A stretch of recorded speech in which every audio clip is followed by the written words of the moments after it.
Mesdames et messieurs, bienvenue dans Dossier spécial. Ça a toujours été un grand plaisir. Alors, un grand plaisir pour moi. À chaque fois que je me tiens devant vous, pour qu'on puisse échanger sur les secteurs miniers, ça me fait énormément plaisir. Parce que, au-delà de l'importance qu'est revêt ces secteurs pour le développement de notre pays, moi personnellement, je m'intéresse à ce secteur parce que ce secteur va facilement impulser le développement au niveau local, impulser le développement au niveau de la base. Et je crois que c'est même la vision des autorités de la République démocratique du Congo. Souvenez-vous que dans notre pays, nous avons ce qu'on appelle le développement de tous nos territoires. Alors, les territoires, c'est vraiment la base de la République démocratique du Congo. Et si nous avons un secteur dans notre pays qui est porteur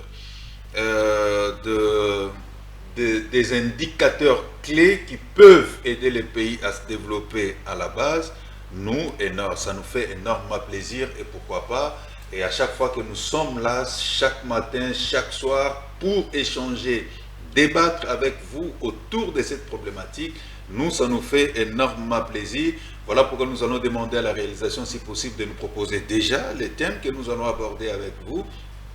Et aujourd'hui, nous allons parler des traitements des minéraux République démocratique du Congo. C'est vrai, c'est un sujet qui fait couler beaucoup d'encre et de salive. Nous allons juste donner de la lumière. Et comme vous le savez, nous, on ne vient pas avec la prétention d'avoir le monopole du savoir, non. On vient juste éclairer les lanternes par rapport à la loi. Que dit la loi de la République démocratique du Congo par rapport au traitement? Parce qu'il y a une polémique que moi je trouve non fondée autour de cette question. Et aujourd'hui, dans cette émission, nous allons lever certains voiles et nous allons vous permettre tout simplement de vous faire une idée. Nous ne disons pas que ce que nous disons, c'est ça la vérité. Mais nous allons juste donner la position du législateur et si l'échec l'interprète. Et face à nous, nous avons des personnes qui donnent leurs tendances et leurs opinions qui sont extra-légales. Or, nous, on ne donne pas des positions extra-légales, on donne des positions légales. Et puisque nous donnons des positions légales, bon voilà, la loi est impersonnelle et la loi est d'ordre public, c'est-à-dire la loi s'impose à nous tous et nous sommes appelés à nous incliner par rapport à ce que la loi dit. C'est autour de ça que chaque matin, quand je me mets là, c'est pour que nous puissions échanger tout simplement. Ce sont des échanges. Moi, je vous donne des informations par rapport à ce qui se passe dans les secteurs miniers et vous réagissez, pourquoi pas, et vous donnez votre avis. Et là, ça fait un débat citoyen et ça fait grandir notre pays. C'est un peu ça, la beauté même des dossiers spéciaux. Voilà pourquoi je suis très content à chaque fois que je me présente devant vous, à chaque fois que nous échangeons. Mais bien avant de parler de cette question qui est importante, comme je l'ai dit, il y a une polémique autour de cette problématique des traitements. Je suis en train de suivre certains débats. Certaines personnes pensent que on ne peut que traiter les minéraux en République démocratique du Congo et non à l'étranger. Je me dis, c'est une opinion qui peut être fondée, je suis totalement d'accord, c'est une opinion qui peut être fondée. Mais l'opinion apparemment fondée, oui, mais c'est une opinion qui est limitée, mes amis. Cette opinion de faire croire aux Congolais que les minéraux ne peuvent être traités que sur les territoires de la République démocratique du Congo, c'est une opinion qui est légale, mais il faut l'amener jusqu'au bout. Il faut amener cette opinion jusqu'au bout. Parce que si on n'amène pas cette opinion jusqu'au bout, on risque de croire que les substances minérales extraites ici en République démocratique du Congo ne peuvent être traitées qu'ici en République démocratique du Congo. J'ai dit non. Il y a des cas où une dérogation peut être donnée à un titulaire des droits miniers d'aller exploiter ces minéraux à l'extérieur du pays et nous allons démontrer cela au cours de cette émission. Donc, ne partez pas, nous allons démontrer cela. Mais bien avant, comme je l'avais dit, on va réagir rapidement à quelques opinions qui nous ont été également faites part. Lorsque nous avons parlé au cours de nos émissions précédentes des sûretés. Alors, chers amis, si vous suivez très bien l'émission que j'ai eu à faire sur les sûretés, c'est vrai, ce sont des émissions techniques. Et il n'y a que de techniciens qui peuvent comprendre. Particulièrement, nos amis qui font les droits peuvent facilement comprendre quand je parle de sûreté dans les secteurs miniers. Et aussi, nos amis qui font la géologie et qui font également d'autres sciences peuvent également comprendre. Et nos amis fiscalistes aussi peuvent comprendre parce que ça les intéresse au plus haut point.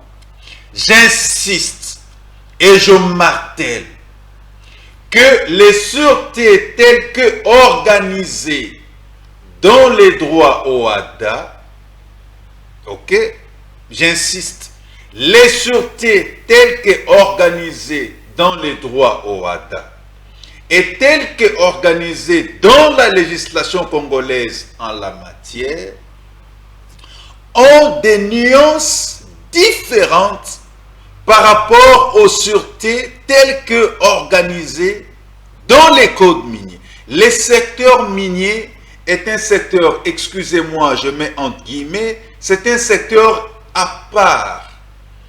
Et même vous allez voir au niveau de la fiscalité dans les secteurs miniers, c'est un peu une fiscalité qui est différente. Je vais revenir également, je veux parler de la fiscalité dans les secteurs miniers. C'est une fiscalité qui est à part. De la même manière également, les sûretés qui sont organisées dans les secteurs miniers, ce sont des sûretés qui sont à part. Je donne un exemple. Nous le savons tous, particulièrement tous les experts qui me suivent, vous le savez avec pertinence, que quand on parle de sûreté, il y a également ce qu'on appelle la summa divisio en matière de sûreté. C'est-à-dire vous avez d'un côté les sûretés personnelles et de l'autre côté vous avez les sûretés réelles. Les sûretés réelles sont des sûretés qui sont basées sur des choses, sur des biens. Et quand on parle de sûretés réelles, le secteur minier n'est pas intéressé aux sûretés réelles. Je l'ai dit dans cette émission. Je suis tout simplement en train de marteler parce que moi, mon rôle, si je me tiens chaque matin, chaque soir, c'est juste pour donner de la lumière.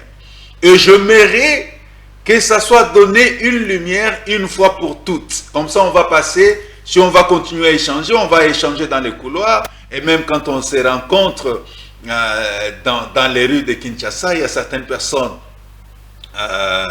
qui m'interpellent, qui me posent des questions par rapport à ce que nous disons par rapport au secteur minier. J'insiste et je l'ai dit, on n'a pas le monopole des connaissances dans ce secteur. Le peu que nous connaissons, nous partageons ensemble. Et vous, ce que vous avez, vous pouvez toutefois enrichir le peu que nous donnons dans nos émissions. C'est comme ça que nous disons, c'est du choc d'idées que jaillit la lumière. N'est-ce pas? Voilà pourquoi j'ai dit, les personnes qui nous ont interpellés pour dire, mais pourquoi vous créez cette distinction entre sûreté? Oui, la distinction est de taille, parce que quand on parle de sûreté personnelle, la loi congolaise en la matière n'a pas organisé les sûretés personnelles. La loi congolaise a plus organisé des sûretés réelles et vous allez vous rendre compte qu'ici, chez nous, dans la loi congolaise, on a plus parlé des hypothèques que des autres sûretés. J'en rêve. Donc je disais, il faut créer une distinction dans les fonds, j'ai dit, dans les fonds. Parce que, comme je l'ai dit, au niveau du code, on ne parlait pas des sûretés personnelles. Dans les sûretés personnelles, vous avez les cautionnements, vous avez par exemple la garantie, vous avez la contre-garantie autonome. Alors ça sont des sûretés qui sont organisées dans les droits OHADA. Parce que là, vous avez la caution, c'est une personne, ok, physique. Et vous avez le garant, ce n'est pas une personne physique, c'est une personne morale. Ce sont là des nuances des détails qu'il faut donner.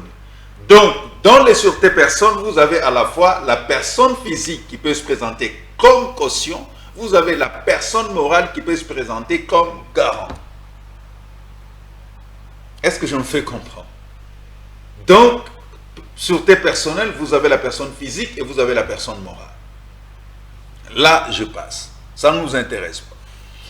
Mais en matière de sûreté réelle, en matière de sûreté réelle, il faut faire très attention. Parce que dans des sûretés réelles, vous avez des gages, vous avez les nantissements et vous avez des hypothèques. Ok? Les gages ne s'intéressent qu'aux biens, meubles et corporels. Par contre, les nantissements s'intéressent aux biens, meubles et incorporels. Ça sont des nuances, détails. Mais par contre, les hypothèques ne s'intéressent pas aux biens meubles. Les hypothèques s'intéressent aux biens immeubles. C'est là où j'en viens pour vous dire qu'il y a une certaine différence entre ce que prévoient les droits OHADA et ce que prévoient les codes miniers. Dans les secteurs miniers, quand on parle des gages, on ne fait pas allusion aux biens meubles tels que l'esprit du législateur OHADA. Non. On peut gager un bien meuble corporel. Par exemple, votre voiture, c'est un bien meuble corporel. Ok? Votre téléphone, c'est un bien meuble corporel. Votre poste téléviseur, c'est un bien meuble corporel. Mais par contre, dans le secteur minier, on ne gage pas un véhicule qui est un bien meuble corporel. Non.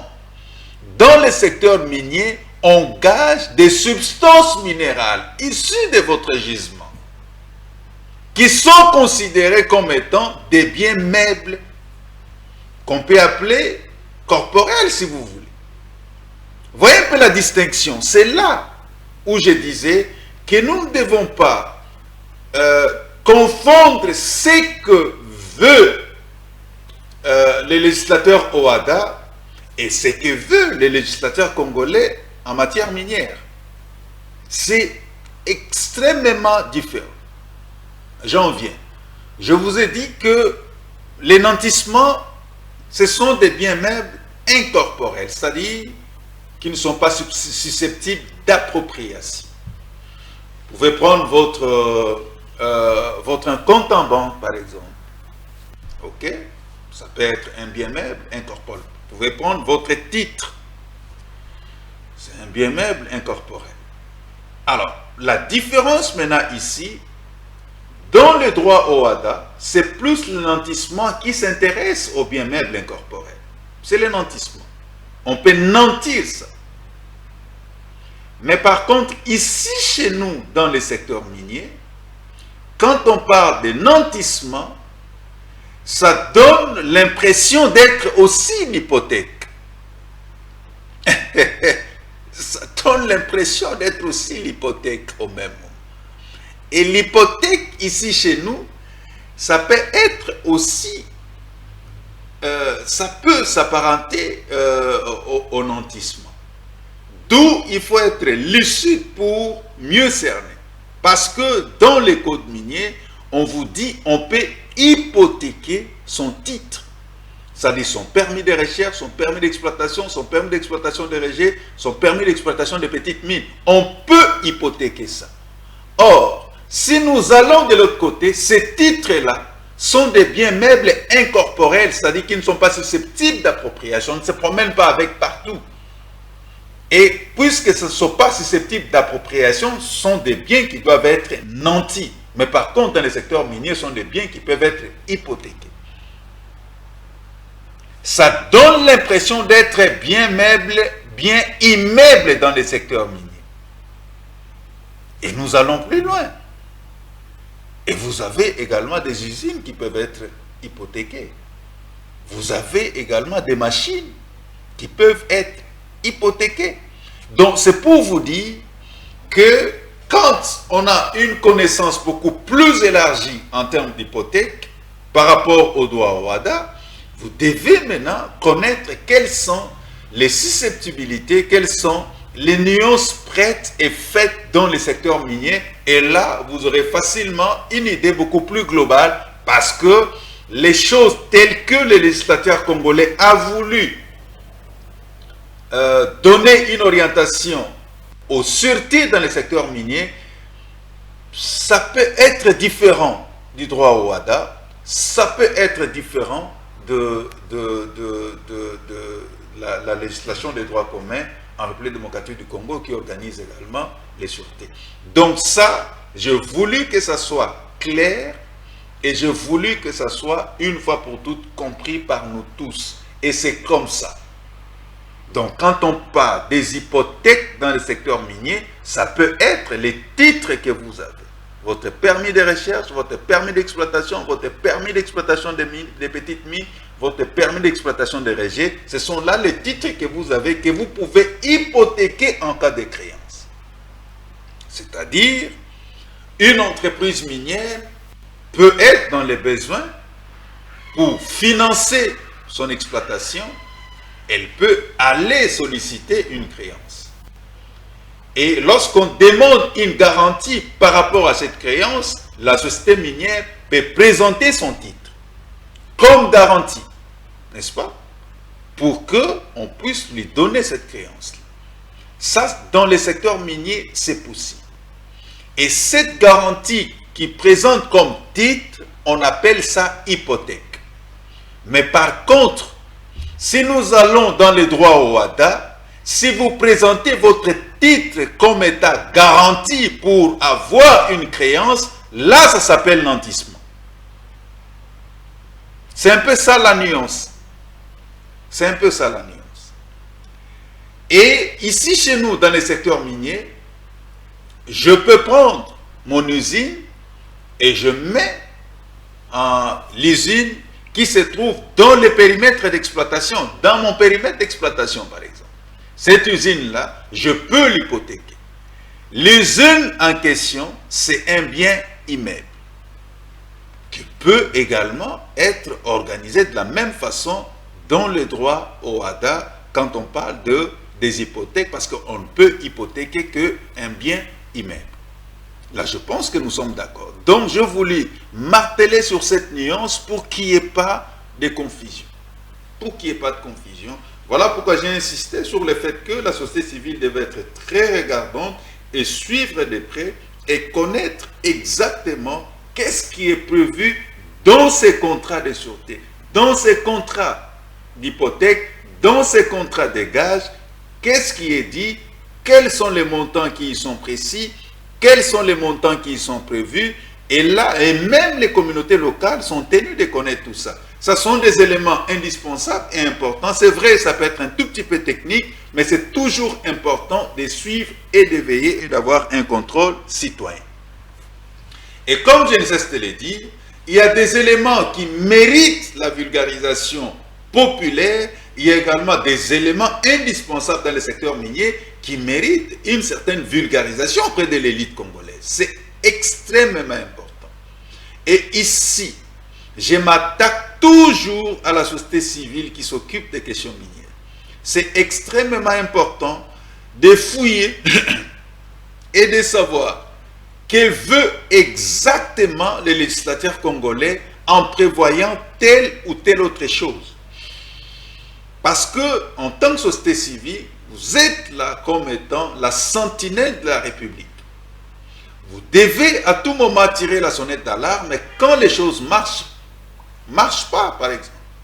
Aujourd'hui, nous nous battons pour que les communautés locales puissent connaître, pas un semblant de développement, mais que les communautés locales puissent connaître un développement.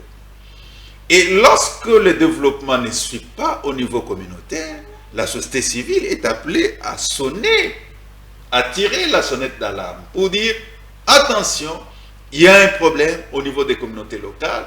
Les entreprises minières ne libèrent pas leur dotation 0,3%. Les entreprises minières n'exécutent pas leur cahier de charges conformément au chronogramme y afférent. La société civile devrait jouer ses rôles, de tirer toujours la sonnette d'alarme et ne toujours pas attendre qu'on puisse l'appeler, aller participer à des ateliers, aller réfléchir. Non, la société civile doit jouer ses rôles avant-gardistes, pousser à tout moment les autorités à agir et à se mettre en branle. Alors, aujourd'hui, je vais plutôt vous amener à l'article 108 bis du Code minier qui nous parle de l'obligation du titulaire d'effectuer les traitements. Alors, dans cet article, je m'irai, si vous avez votre code minier à la maison, vous pouvez prendre le code minier avec moi à l'article 108 et vous allez vous rendre compte que cette disposition-là a donné certaines exigences aux titulaires des droits miniers par rapport au traitement des substances minérales. Première exigence qu'on dit, les titulaires des droits miniers est tenu de traiter ou de faire traiter les minéraux produits en produits marchands dans ses propres installations.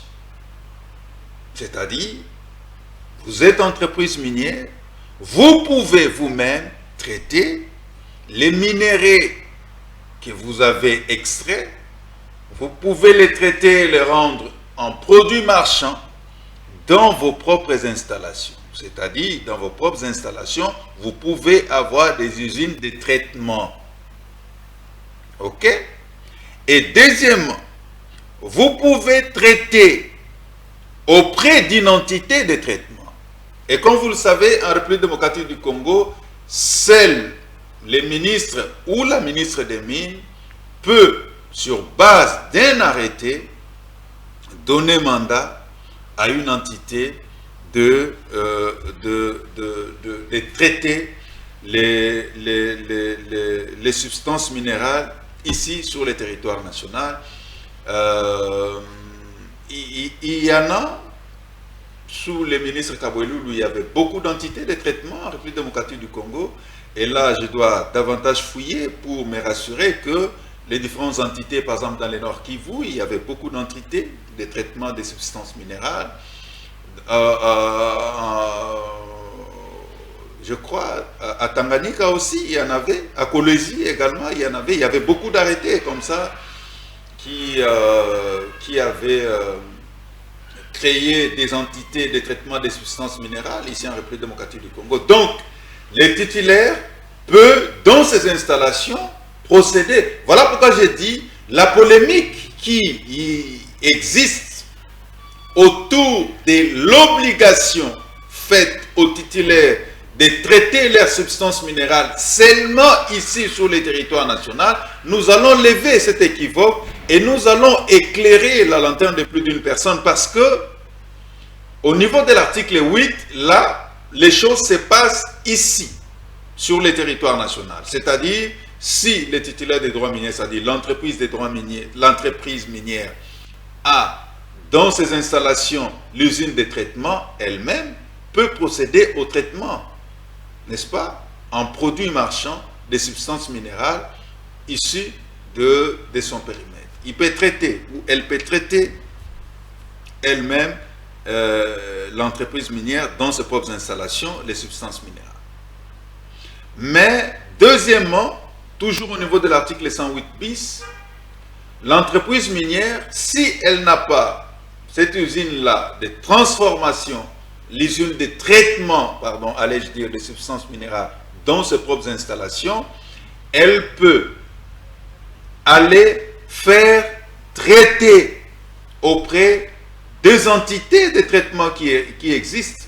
Voilà pourquoi il y a eu beaucoup d'arrêtés ministériels portant création des entités de traitement des substances minérales ici en République démocratique du Congo. Sous le ministre Kaboueloulou, il y en avait, même sous Madame Catherine Samba, il y a beaucoup d'arrêtés, si je ne me trompe pas, portant création des entités de traitement des substances minérales ici en République démocratique du Congo. Il y en a.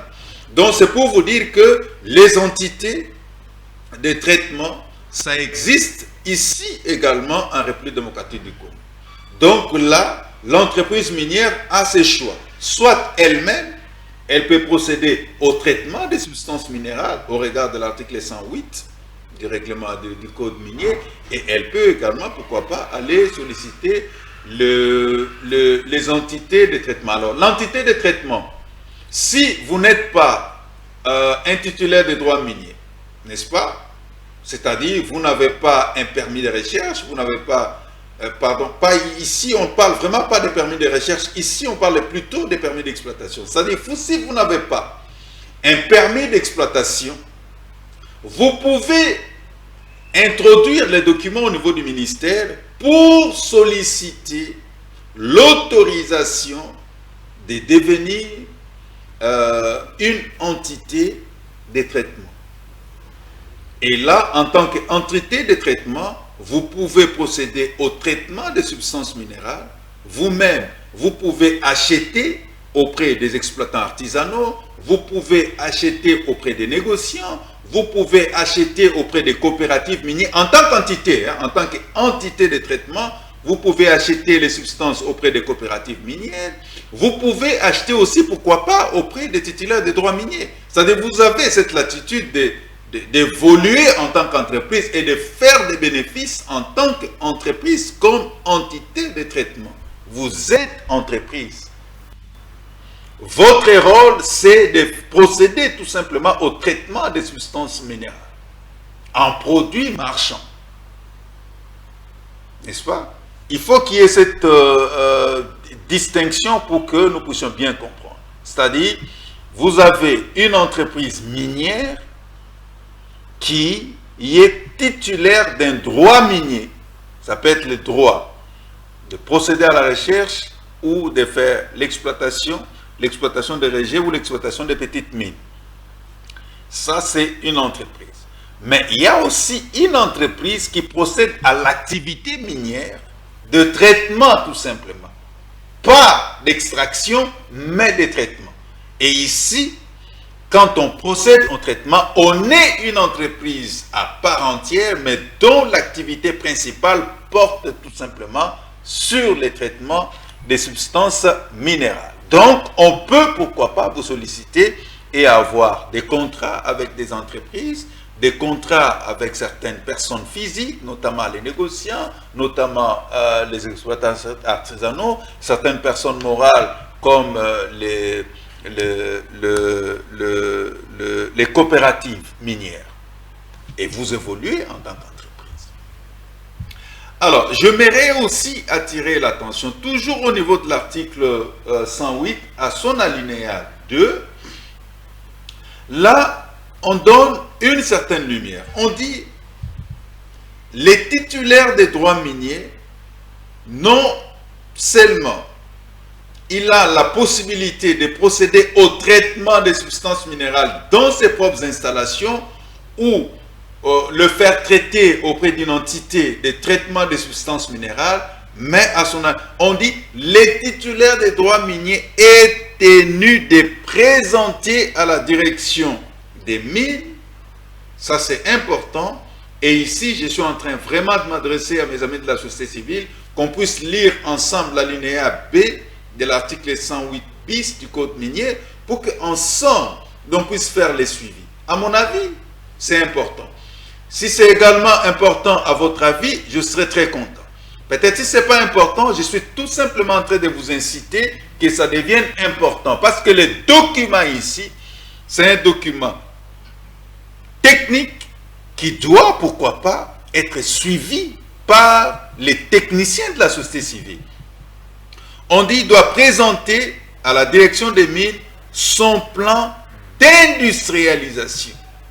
Ah, un plan d'industrialisation qui contient quoi? Premièrement, ça doit contenir un programme de traitement des produits miniers extraits de son périmètre dans ses propres installations ou auprès des entités de traitement agréées établies dans les territoires de la République démocratique du Congo. Mon problème ici, c'est au niveau de ces programmes de traitement. Programme de traitement. C'est-à-dire un plan d'industrialisation qui contient un programme de traitement. Question toujours que je pose à la société civile. est-ce que la société civile peut garantir aux communautés locales qu'elle suit de près la problématique relative au traitement des substances minérales? Parce qu'il y a toujours il y a toujours des éléments sous-entendus. Ici, je suis au niveau de l'amont, pas en aval. En aval, on va poursuivre les 0,3%. Mais en amont, parce que c'est ici que l'entreprise minière fait des bénéfices. Les différents bénéfices collectés au niveau de l'année, ça produit à fait un chiffre d'affaires. Et le chiffre d'affaires, dans ce chiffre d'affaires, il faut défalquer 0,3% pour donner aux communautés locales afin de participer au développement communautaire. Mais les 0,3% là, ça ne tombe pas du ciel, ça part de quelque part. Ce sont les montants, les différents bénéfices que l'entreprise est en train de se faire. Et si la société civile, si les communautés locales ne parviennent pas à surveiller de près ces mouvements, parce que c'est un mouvement qui est public, et puisque ce mouvement est public, et ça doit être mis à la portée de tout le monde. Déjà le fait que l'entreprise minière doit, n'est-ce pas, présenter à la direction des mines son plan d'industrialisation qui contient un programme de traitement des produits, alors là, ça devient public. Et voilà pourquoi je me dis, l'intervention de la société civile quant à ce, à mon avis, elle est importante. Pas interférer dans les processus, mais recueillir les informations pertinentes, ne serait-ce que pour savoir qu'est-ce que les titulaires miniers qui évoluent ou qui est en train d'implémenter son projet dans les territoires où moi, en tant que société civile, je suis en train d'opérationnaliser mes activités, qu'est-ce que ce titulaire des droits miniers a prévu dans son plan d'industrialisation? Parce que si la société civile ne s'intéresse pas à savoir ou à connaître ce que le titulaire des droits miniers a prévu dans son plan d'industrialisation, alors qu'en sera-t-il du programme de traitement? Parce que dans les plans, on n'a aucune maîtrise. Est-ce qu'on peut me rassurer qu'on aura la maîtrise du plan de traitement? Parce que ce plan de traitement est très important. Ce plan de traitement va connaître une instruction. Et ce plan de traitement-là, pendant que ce plan sera en train de connaître l'instruction, il y a des montants qui seront payés. Et en termes de redevabilité, la société civile est tenue à avoir de l'information pour, pourquoi pas, informer objectivement les communautés locales, même si généralement l'administration minière, elle n'est pas assez loquace. Je suis désolé. L'administration minière, en République démocratique du Congo, n'est pas loquace. Elle ne communique que quand elle veut. Et puisque je peux la comprendre, parce qu'en tant que service public de l'État, il y a également un devoir de réserve, je suis d'accord. En tant que service public de l'État, il y a également les principes de l'autorité hiérarchique, je suis totalement d'accord. Si l'autorité hiérarchique ne vous donne pas la possibilité de parler, ok, vous n'allez pas parler. Voilà pourquoi je me dis, pour contourner cette difficulté du mode de fonctionnement des services publics de l'État, mais la société civile ne peut pas avoir le devoir de garder silence. La société civile ne peut pas s'empêcher de communiquer. Non. Et comme la société civile ne peut pas s'empêcher de communiquer, elle doit au moins se faire une idée de ce que prévoit le plan d'industrialisation des titulaires des droits miniers, et pas seulement les plans d'industrialisation, connaître également les différents programmes de traitement des substances minérales extraits de ces périmètres-là. Parce que c'est important. C'est important. Donc, on a ici deux éléments sur lesquels nous sommes appelés à nous appuyer. D'un côté, vous avez le titulaire des droits miniers qui peut procéder lui-même au traitement des substances dans ses propres installations, où les titulaires des droits miniers, n'ayant pas ces équipements-là dans ses propres installations, peut pourquoi pas trouver une entité de traitement agréée ici en République démocratique du Congo. L'agrément ne peut être donné que par les ministres des Mines. Mais là où se posent les problèmes, et c'est là que j'en viens, et nous devons nous regarder droit dans les yeux et se dire, il se fait que le titulaire des droits miniers n'a pas l'usine de traitement dans ses propres installations. Il peut se faire que le titulaire des droits miniers estime que les différentes entités de traitement des substances minérales telles que existantes ici en République démocratique du Congo ne les convainc pas, ne remplissent pas toutes les conditions pour que ces produits soient traités dans les conditions requises, répondant aux standards internationaux. Dans ces conditions-là, que fait le titulaire des droits miniers? C'est là où il y a un débat. Et c'est alors que je dis, nous devons éclairer. Parce que notre position dans l'émission Dossier Spécial, on ne donne pas les avis de Raymond. Si vous m'invitez dans les émissions, je vais donner mon avis en tant qu'expert. Mais dans cette émission, on a un principe, c'est dire la loi et rien que la loi. Ici, dans Dossier Spécial, nous sommes soumis à la volonté de la loi, c'est-à-dire à la volonté du législateur congolais, promulgué par le président de la République, publié au journal officiel et qui devient opposable à nous tous. Là, nous nous sommes soumis à la volonté du législateur congolais.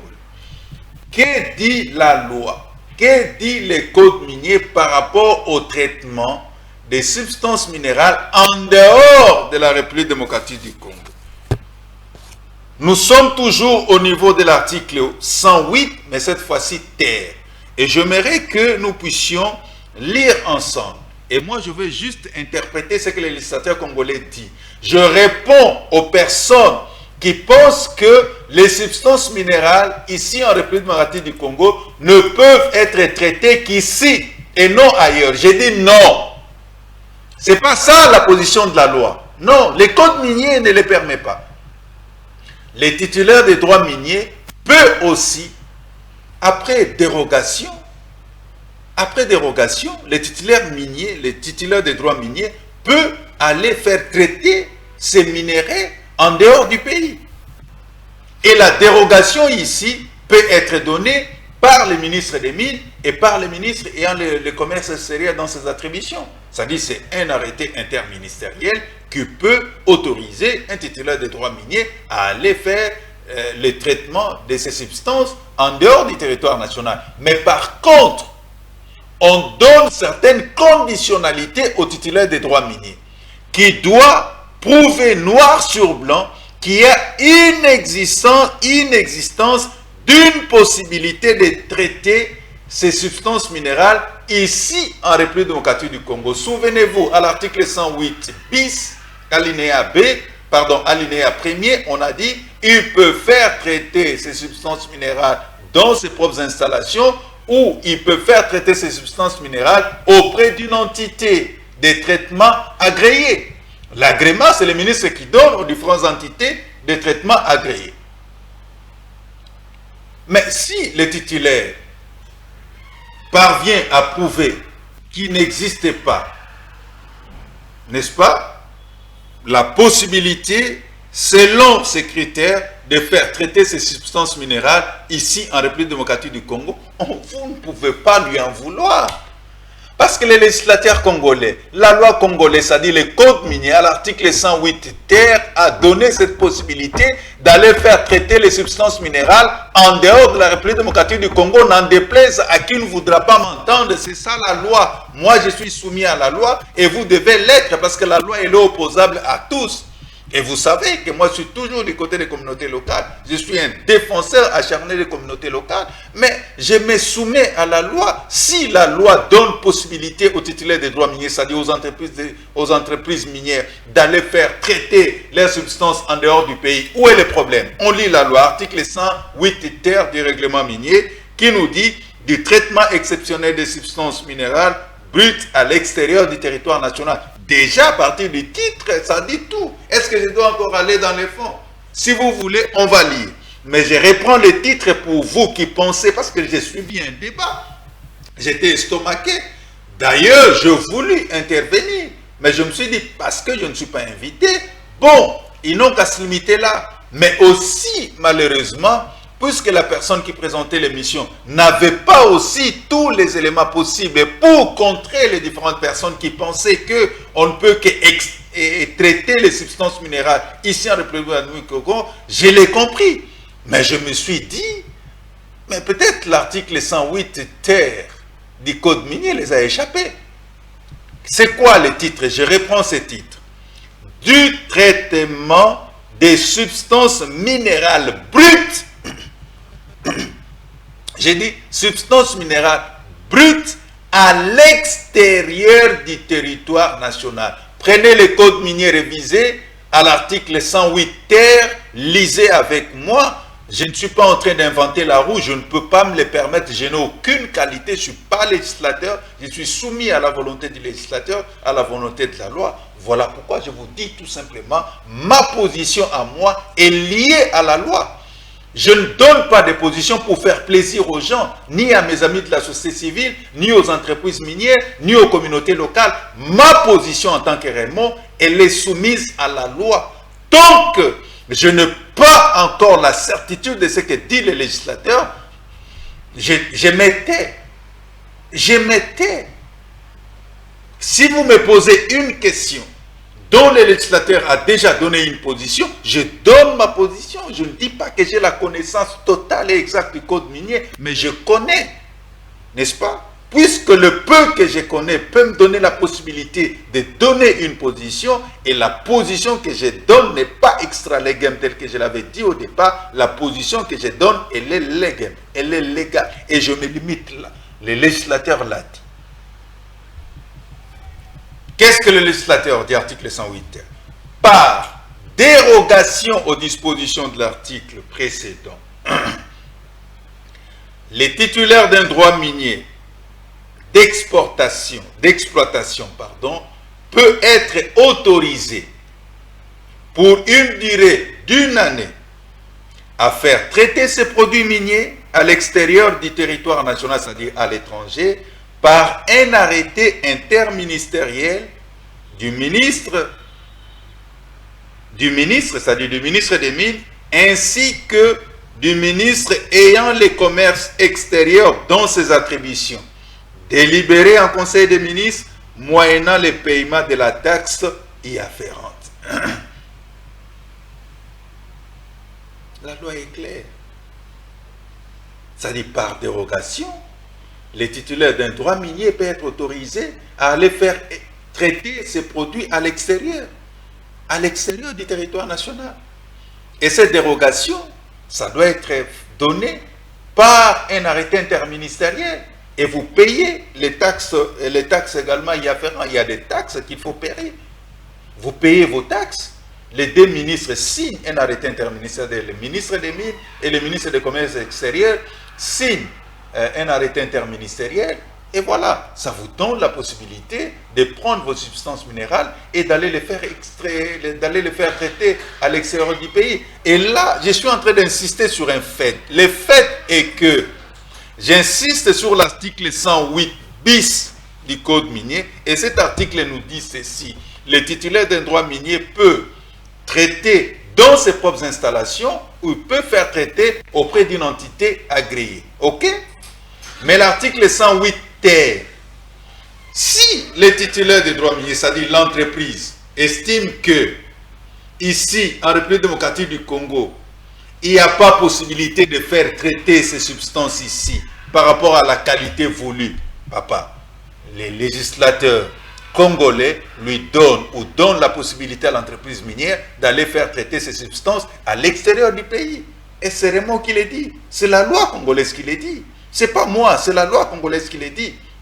Et j'aimerais que cette émission d'aujourd'hui soit partagée massivement à vous qui recevez l'émission Dossier Spécial. Partagez massivement ces dossiers pour que nous puissions enlever dans l'esprit des politiciens congolais, s'il vous plaît, dans l'esprit des politiciens congolais, qu'on puisse enlever dans leur tête que si une entreprise minière veut aller faire traiter ces substances à l'extérieur du pays, ça échappe au contrôle. Non, s'il vous plaît, chers politiciens, s'il vous plaît, ça n'échappe pas. Je comprends que vous êtes en train de parler au nom de ces communautés parce que vous avez intérêt, vous avez besoin que prochainement qu'on puisse vous élire. Je suis totalement d'accord, tout le monde a des ambitions. Mais quand on parle, vous devez avoir un soubassement. Les soubassements sur lesquels il faut s'asseoir et donner un avis, c'est la loi. Et moi, je vous contredis dans quel sens? On vous dit, l'autorisation, c'est-à-dire cette dérogation-là qu'on donne à l'entreprise minière d'aller faire traiter ces substances en dehors du pays, n'est accordée que si l'entreprise démontre à la fois, 1, l'inexistence d'une possibilité de traiter dans le territoire national à un coût économiquement rentable pour son projet. L'entreprise doit prouver, n'est-ce pas? Deuxièmement, l'existence d'un contrat de traitement à façon de produits miniers à l'extérieur du territoire national conclu avec une firme établie en étranger. Vous voulez aller faire traiter? Ok, président. Est-ce que vous avez déjà signé un contrat avec une entreprise extérieure? Oui, j'ai déjà signé un contrat. Est-ce que vous pouvez nous présenter les contrats avec l'entreprise où vous voulez aller faire traiter vos produits? Il présente son contrat. 3, on dit son acceptation. Là, maintenant, je réponds aux hommes politiques qui pensent que l'économie de la RDC va perdre et ainsi de suite. Non. Il y a 2 conditions qui feront ce que la République démocratique du Congo ne puisse pas perdre. Voilà pourquoi ici, je suis tout simplement en train d'attirer l'attention de mes amis de la société civile. Les différents éléments que je donne dans mes émissions sont tellement indispensables que ne peuvent faire les suivis que les amis de la société civile. Parce que eux, ils ont ces mandats-là de faire les suivis des différents éléments qu'on donne. Je donne un autre point. 1, 3, on dit, les titulaires de droits miniers doivent accepter que les statistiques du métal produit à l'issue du traitement à l'étranger seront comptabilisées en exportation pour les comptes de la République démocratique du Congo. C'est-à-dire l'or, n'est-ce pas, qui sera issu de ces traitements-là, doit être comptabilisé statistiquement en exportation parce qu'il y a toujours les douanes en exportation, les 2 doit être comptabilisé en exportation, c'est-à-dire la régie financière aura quelque chose là-dedans. D, on dit, l'entreprise doit accepter d'être assujettie aux droits et taxes dues au trésor public en rapport avec les traitements exceptionnels des substances minérales brutes à l'étranger. Est-ce que la République démocratique du Congo perd quelque chose? La République démocratique du Congo ne perd rien. Doublement, la République démocratique du Congo gagne. Doublement, la République démocratique du Congo gagne.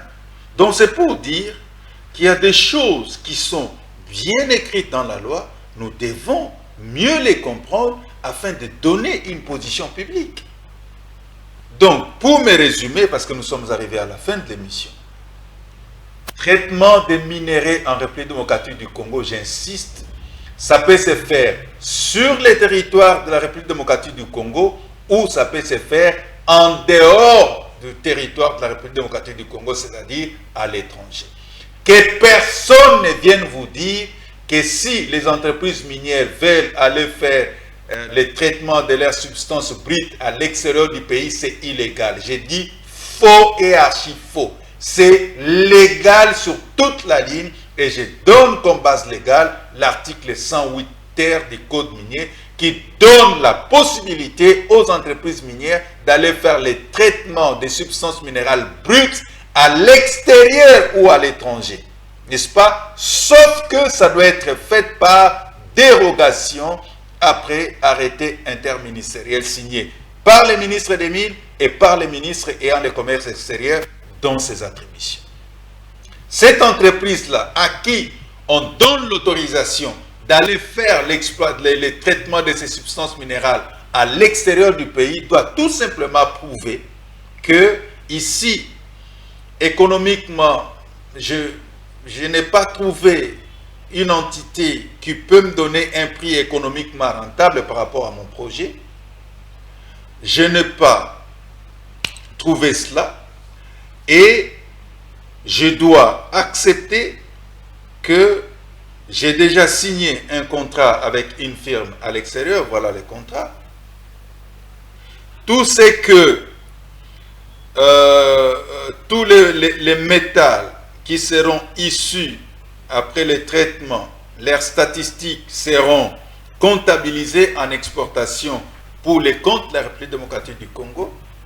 Et puis, je dois, ou l'entreprise minière doit accepter qu'elle sera assujettie aux droits et taxes dus au trésor public par rapport au traitement des substances minérales brutes à l'étranger. Donc c'est la République démocratique du Congo qui gagne. Qu'on arrête ce son de sirène. La République démocratique du Congo a un secteur minier qui est rentable, qui a dès l'avenir, c'est un des secteurs miniers qui a dès l'avenir et nous devons gérer ce secteur non pas avec passion, mais nous devons gérer ce secteur avec beaucoup de professionnalisme. Ici, je lance un message vibrant aux autorités de la République démocratique du Congo. Je commencerai par Madame la Première ministre, s'il vous plaît. Le secteur minier de la République démocratique du Congo, c'est un secteur minier qui est rentable, qui est florissant. C'est un secteur minier, en d'autres termes, à mon avis, je dirais, qui est encore vierge. Nous devons l'exploiter en bon escient pour permettre aux communautés locales de se retrouver par rapport à toutes les exploitations qui sont faites dans leur terroir. Non seulement les communautés locales, mais l'ensemble de la population congolaise doit se retrouver par rapport à toutes les exploitations qui sont faites. J'insiste, Madame la Première ministre, sur le fait que les entreprises minières qui ne se comportent pas dans le sens de respecter certaines obligations qui leur sont faites dans les codes miniers, je plaide pour leur déchéance. Je plaide pour leur déchéance. Que ces entreprises puissent libérer les exploits, les espaces qu'ils occupent, c'est-à-dire les périmètres qu'ils occupent au mépris des textes légaux, et puis que les services géologiques nationaux du Congo puissent s'occuper de faire de la recherche afin d'améliorer substantiellement les connaissances géologiques de la RDC. Ça vous permettra, Madame la Première ministre, de parler d'égal à égal avec toutes les entreprises minières qui viendront ici en République démocratique du Congo. Parce que la RDC aura la connaissance exacte de toutes les substances que nous avons, toutes les substances minérales que nous avons. Sans cela, les autres viendront faire de la recherche et on risque d'être dupes et nous risquons d'aller comme des petits enfants dans des négociations dont on ne maîtrise pas. Avec le service géologique national du Congo, on va maîtriser notre sol, on va maîtriser notre sous-sol et nous allons commencer à négocier la tête haute avec tous les partenaires qui viendront travailler dans les secteurs miniers. Et en rapport avec les traitements, j'invite vraiment la société civile à ouvrir l'œil et les bons pour que la République démocratique du Congo puisse sortir gagnante et qu'elle gagne lorsque les traitements des substances minérales se font ici en République démocratique du Congo, soit dans les installations des titulaires des droits miniers, soit auprès des entités de traitement, ou soit si ça se fait à l'extérieur de la République démocratique du Congo, que la société civile puisse veiller pour que le trésor public ne puisse pas manquer quelque chose. Et là, c'est pour le bonheur de tous les Congolais. Merci beaucoup. Demain, on reviendra encore avec un autre sujet piquant et poignant et ça nous permettra davantage d'avoir de la lumière par rapport à ce que le législateur congolais veut du sol et du sous-sol de la République démocratique du Congo. Eric, merci beaucoup. DT Jean Mokadi, merci. Merci à l'ensemble de l'équipe technique qui ne cesse de nous encourager à arriver chez vous. On se fixe rendez-vous demain à la même heure et sur la même chaîne. Au revoir et à demain. Merci.